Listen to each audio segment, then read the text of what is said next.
Somewhere on a small island in the Pacific right now, a woman is gardening. She is 97 years old. She is not frail. She is not confused. She just finished a bowl of vegetables she grew herself. And in an hour, she will walk to visit a neighbor like she does most days. Her doctor has nothing urgent to tell her. She has never had a heart attack. She has never had cancer. She is, by almost every measure, thriving. And she has no idea she is unusual. You probably picture aging as a slow decline, a body that breaks down, a mind that fades. That is what most of the world experiences, but not everywhere. In a handful of places on Earth, people don't just live longer, they stay healthy almost the entire way there. Scientists have a name for these regions. They call them blue zones. And what they found inside them rewired everything researchers thought they knew about aging. Here's the strange part.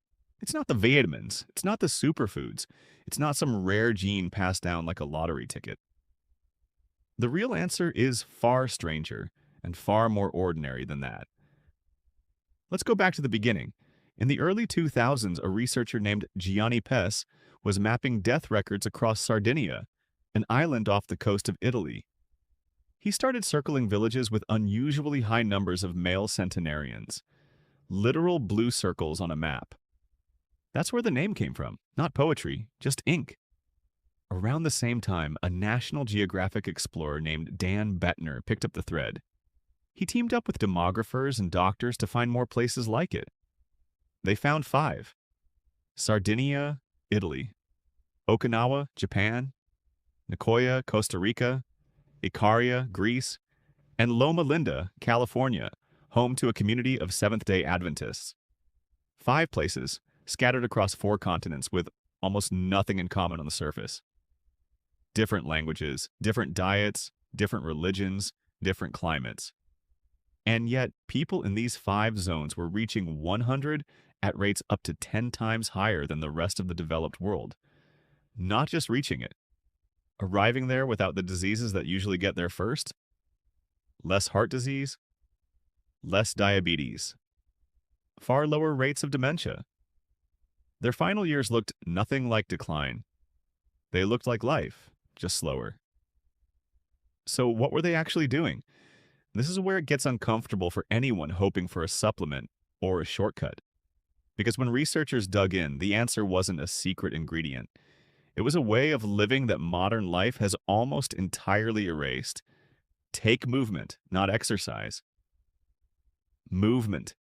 In Sardinia, shepherds walk 5 miles a day up hillsides, not because a fitness app told them to, but because that is simply how you get to your sheep. In Okinawa, people sit on the floor, getting up and down from the floor dozens of times a day without thinking about it, works the legs and the core in ways a gym membership rarely replicates. Nobody in these zones is doing a workout. They are just living in a world that constantly, gently asks their body to move. Then there's food, but not in the way you'd expect. Bettner's team found something researchers call the 80% rule, practiced in Okinawa for generations. Before eating, people say a short phrase. Hara Hachi Bu. It means roughly eat until you are 80% full. Not stuffed, not restrictive. Just slightly short of full.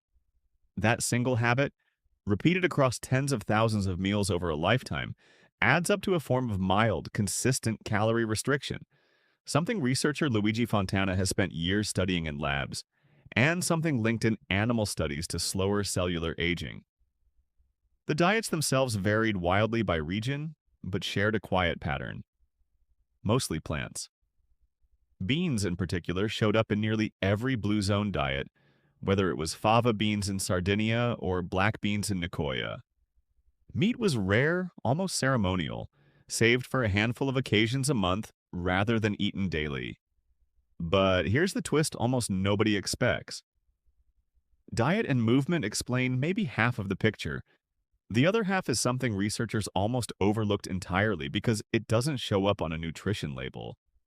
Loneliness. A psychologist named Julian Holt Lundstad ran a massive analysis pulling together data from over 300,000 people. Her conclusion was almost shocking in its bluntness. Chronic loneliness carries a mortality risk comparable to smoking 15 cigarettes a day, not a mild inconvenience. A measurable physical threat to your life, on par with one of the most dangerous habits a person can have. Now look at the blue zones again, through that lens.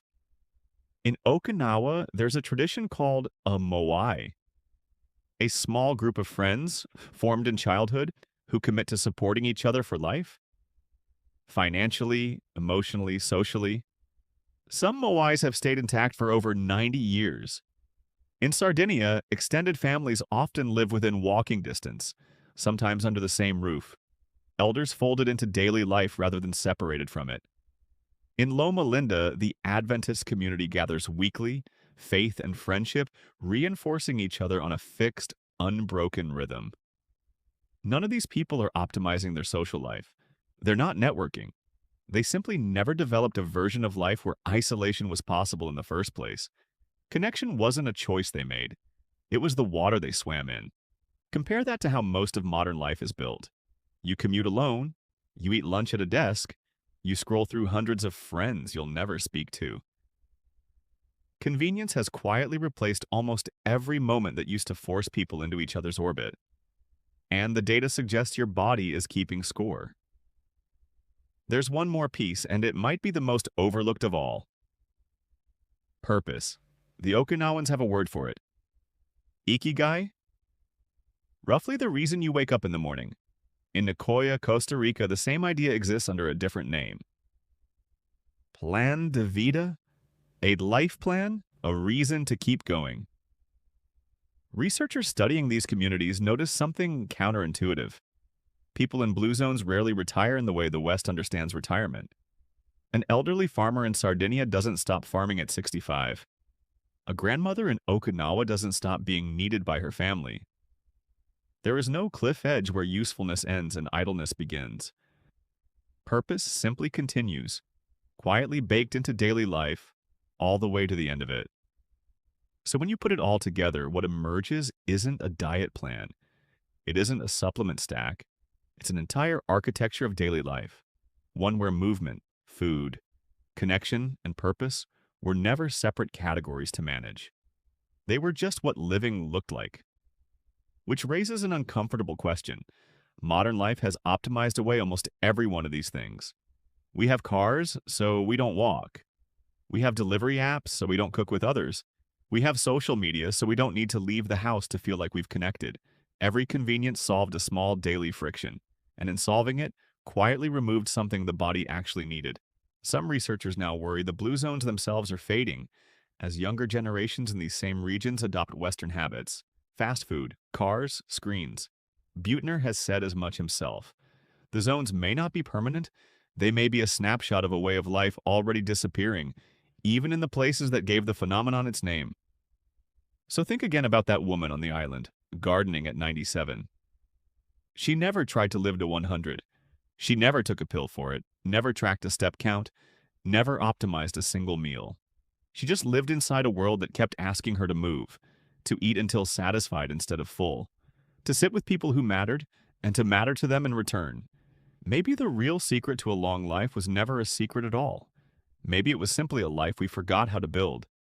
If you enjoyed this video, please give it a like, share it with someone who might find it helpful, and leave a comment below. We'd love to hear your thoughts. And if you're interested in more evidence-based videos on healthy aging, longevity, and living a longer, healthier life, be sure to subscribe and turn on notifications so you never miss a new episode. Thanks for watching, and we'll see you in the next video.